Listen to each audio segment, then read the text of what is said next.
Sir. Always a pleasure to be here. Well, pleasure to have you. Pleasure to have as well Régis Le Sommier of the French news weekly magazine Paris Match. What's your cover this week? Schumacher. How's he doing? Well, he's recovering. He's at his home in Switzerland, and step by step, it's going to be a long way, but we hope for the best. And right now, he's with his family, and we give details about his recovery and at what stage he is now. All right, and as you know, Paris is a city that draws visitors. One of them is Iris Makler, our Jerusalem correspondent. How are you? I'm very glad to be here, not in Jerusalem right now. Unfortunately, we're going to be drawing you back towards your stomping ground a little bit later on in our discussion. And also, let's say hello to Elena Servitas of sister station Radio France International Russian Language Service. How are you? I'm fine as well. All right, the world this week, where you can join the conversation on Facebook and Twitter, our hashtag F24Debate. Yes, there's nothing, as journalists will tell you, like a deadline to help concentrate the mind.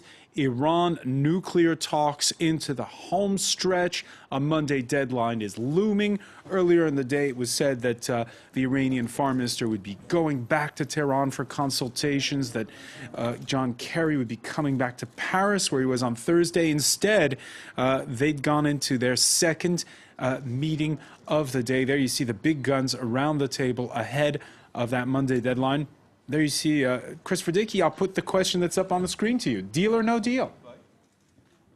Well, I think it's going to be tough, and it's very tough to tell from the outside, because I think there are a lot more moving pieces in this than we understand at the moment. I mean, the basic outlines of a deal are pretty clear. The United States and the other Europeans would like to see Iran roll back its nuclear program to some extent. So it's as far as possible from a breakout where it could build an atomic weapon, if that's what it wanted to do. And the Iranians are saying, no, we don't want to roll back anything, but we probably will allow a very extensive inspection regime. And would you please lift the sanctions at the same time? So those are the parameters. But the Russians are involved. The Russians are selling nuclear technology to the Iranians now. That may be, in some ways, a thing that's meant to sweeten the pot. It's all very complicated. I think there is a pretty good chance, maybe a 50-50 chance, that they'll come out of this with some kind of deal. But then the question is, will the home teams support it? Will the American Congress support a deal with Iran that Obama cuts? Will the conservatives in Iran support a deal that Rouhani cuts? That's not clear at all. So it doesn't end even if they come out on the 24th and say we have a deal. On Thursday, John Kerry, one of the reasons he came to Paris before going to Vienna is the French have towed a harder line, Régis, than the Americans sometimes during these negotiations. Well, it's getting into a form of habit to see the French ahead of the Americans on many subjects and on many taking a tougher stance. And I mean, it was one of Hollande's wish that there's some clarity to any kind of deal with Iran. That's why Hollande has taken a tougher stand.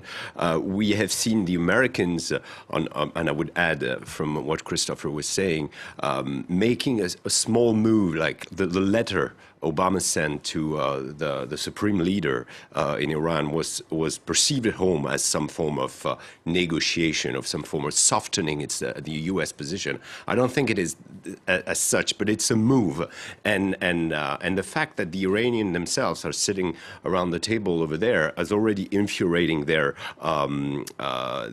conservative leaders over there. So whatever the outcome is, it's going to be historical, I think, because this has been going on for decades. This has been poisoning the whole region, including now that the region is facing some tougher problems with how to deal with the Islamic State, how to deal with what's going to be the outcome in Syria. Iran and the U.S. know that they have some sort of common ground there, and the nuclear agreement, which was before something. But they had common ground in Afghanistan, and that didn't stop them from tightening the sanctions when it came to Iran. That's right, but those two parties have something think, they want it's unacceptable for Iran to have such a turmoil going on at its border, and it's not acceptable for the U.S. to see Iraq going south as it is going now. So it's those two parties have very, very much common ground. Russia is a big player. We've mentioned it, and I think that this nuclear issue is, was sometimes before Iran was perceived as the bad guy in the region. Right now, it's very different, I think, and the landscape and there's so much at stake that those simple negotiation means something else. And I think there are a lot of maneuvering inside that we don't know about yet, and that maybe a surprise would come. Elena, I'm not sure about surprise. I think it's going to be historical no deal. I mean, I feel it this way because we all know that. Is that your Russian nature, being pessimistic? Please. Come on. We all know that Iran do believe Moscow much better than they do believe in Washington.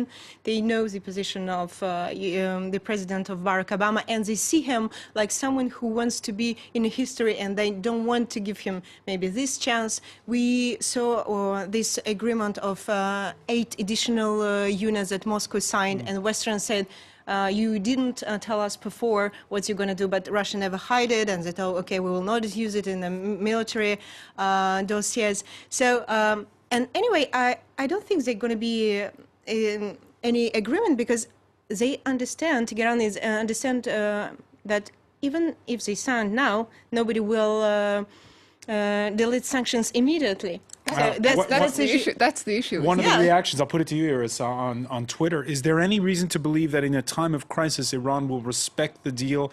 Remember, Iranian nuke is for Israel, period. I don't know about that, but the sanctions is the deal breaker. They want an immediate lifting of sanctions. Sanctions are very difficult, very harmful for their economy, and that's not the deal on the table. The West doesn't trust them enough, or the 5 people negotiating don't trust them enough to lift the sanctions, to deliver on their promises. So they want it to be targeted, to be graded. And that, I think, is going to be the deal breaker. If it was immediate, if Washington was to say, yes, we'll lift the sanctions, all of them tomorrow, I think Iran would sign. Whether it would deliver is something else, but it would sign. But I don't think Washington wants to say. Iris, let me ask you, because there was we all remember at the rostrum of the UN General Assembly, Benjamin Netanyahu with that cartoon bomb, warning that the Iran would have the bomb within a year. That was actually more than a year ago. But right now in Israel, is it the same sort of rhetoric? It's certainly the same sort of rhetoric from Benjamin Netanyahu. It's his flagship cause. It's there has been some criticism of him from inside Israel that he hasn't been focused enough on matters closer to his own border, on matters with the Palestinians, because he is so focused on the Iranian issue. It's what he ties his prime ministership to. So for him, that is the focus. If you go to interview him, it's the first matter he raises.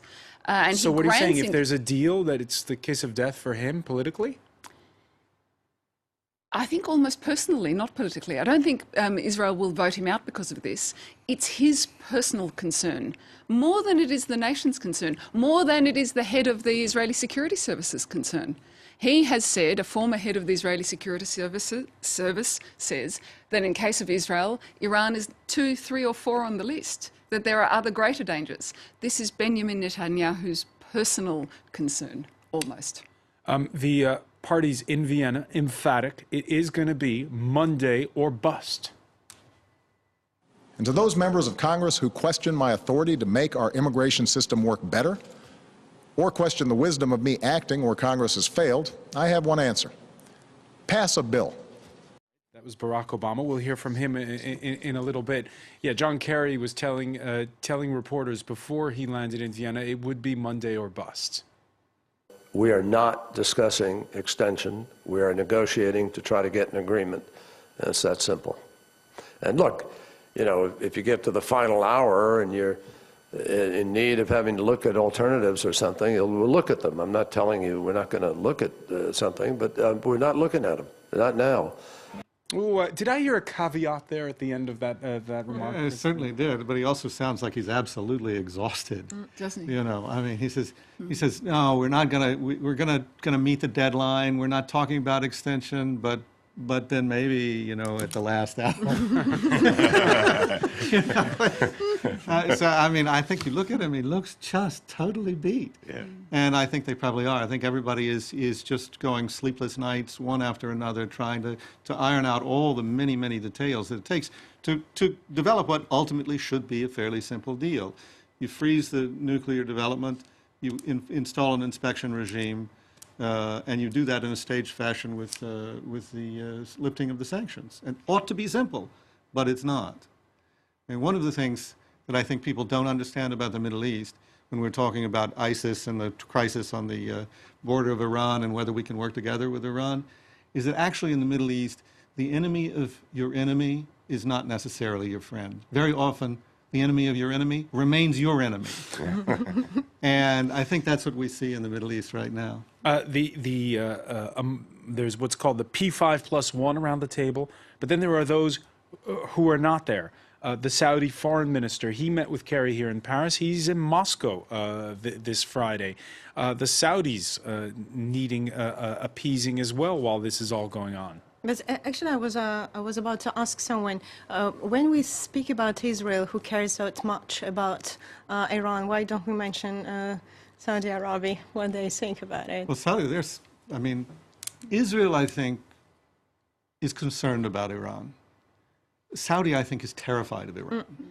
I think that's a different dynamic, and they really don't know what to do about it. The Saudis are in a terrible bind where they, for a while, were carrying out a very aggressive policy in the region, very anti-Iranian, very anti-Muslim Brotherhood. They were anti all kinds of things. Now they find themselves sort of wondering who's going to support them, where are they going, and what they really are concerned about is not an attack by Iran. They're really concerned that Iran will go back to being the regional power it was under the Shah and the best friend of the United States. And then where does that leave them? And they have two good reasons to worry, because when you see the situation in Yemen, for instance, where the Shiite minority is actually gaining ground, it's on their doorstep. They have a third of their population who's of Shiite denomination as well.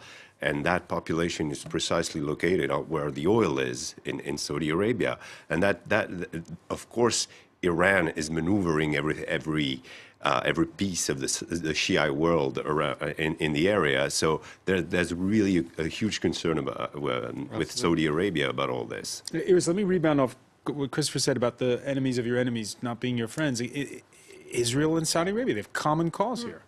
They do have common cause here, and there is a suggestion I have read, I haven't read anything on the record, that there are some meetings by people in third cities that no one sees, because they are very concerned. They're both concerned about ISIS and about Iran. And depending who you speak to on which day, it depends as to who they're more concerned about. Yeah, but then the Palestinian issue comes up, and then they don't agree on anything. So that's, you know, they can be concerned, mutually concerned about these things, but at the end of the day, if they're sitting down together, they don't have any common interest on the Palestinian question, especially if we're talking about Bibi Netanyahu and the Saudis. Christopher, if there's no deal, will it all just muddle along, or who will be hurt more politically, the Americans or the Iranians? Well, I mean, I think, let's be maybe a little over dramatic, but what this is a question of peace or war. Because ultimately, while they can muddle along for a while, if the United States maintains the position that you have to exert maximum pressure on Iran, and Iran then says, okay, go to hell, we are going to develop nuclear weapons, which would be the natural reaction, by the way, because that's our only defense, then I think we're headed toward a major confrontation. You can muddle along for a while, but the idea that we could just go back to where we were, say, 5 years ago or 4 years ago or where Netanyahu would like to take us 10 years ago. But that's not going to happen. I don't think Iran is cornered, I would say, because they've been hit, and you said rightly, by this sanction, and those sanctions have been applied for years. But right now they found a way to circumvent the sanction. And there are other players like China, India, and Russia. Who came to rescue. And for instance, there was a huge shortage of medicine about 2-3 years ago in Tehran, even in Tehran. And this is no longer the case. And of course, the price of things is huge. Of course, it weighs on the population. But they have found new partners outside the Western world. Well, what's happening in Iran, I just was talking to a friend who's just come back from Persia, from Iran, and she was saying, look, you can get almost anything you want there. You just have to pay a fair amount of money for it. And who gets the money? The Pastaran, the Revolutionary Guards. Because it's exactly the way it was with sanctions against Saddam. Once you create a situation where all imports are criminal, then the criminals in the government get very rich. And they're the ones who take over all trade. So the Bazaris, the traditional mercantile class in Iran, is being crucified by the sanctions. But the Pastaran, exactly the people that the administration would like to pressure, they're making a fortune. Making a fortune, and again, there's on the Western side, what happens in January when the Republicans take over the upper house of Congress? All bets are off. We've had a mediocre policy till now. We'll have a disastrous policy once they take over. Obama won't be able to rule this one by executive order. He'll try, and it's the prerogative of the president to conduct foreign policy. But this is a Congress that showed it'll do everything it possibly can to screw this president, no matter what he tries to do. And we're going to pick up on that point when we come back in The World This Week. We're going to be looking at some of the domestic issues where Barack Obama faces a hostile Congress. We'll have that, plus much more. Stay with us.